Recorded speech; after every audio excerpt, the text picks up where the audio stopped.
olowooza munnabyabufuzi nga bamukubye akalulu yali badde yeeyisa ati ebintu byonna bye yakola abiggyeyo oba aleka abantu obulamu busigale nga butambula? Obulamu bwasigadde nga butambula nayo abajja ne batandikira awo.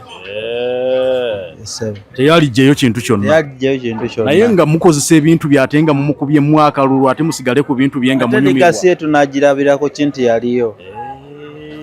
So buli lwe mulaba ku bintu ebyo ga omusajja atukolera kino. Ne tumujjukulira nga remembrance omubaka waffe Gundi ava ku Kusanja Kiri. Yadde mwamusuula. Akalulu abaze nnoonyaamu bibye abataze nnoonyaamu kolera abantu.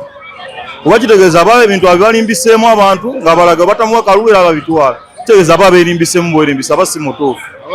Aba si mutuufu. Munnabyabufuzi talina kukola bw'ati. So bwe munkuba akalulu mwagala ebintu mbibalekere nga munkubye. Ebintu oba olina obbireka kitegeeza linda oluddako osanga onaawangula ku luddako. Lwaki ate oba obitwala olaga obukyayi. Kitegeeza ne bonaaba okomyewo tebajja kukulonda.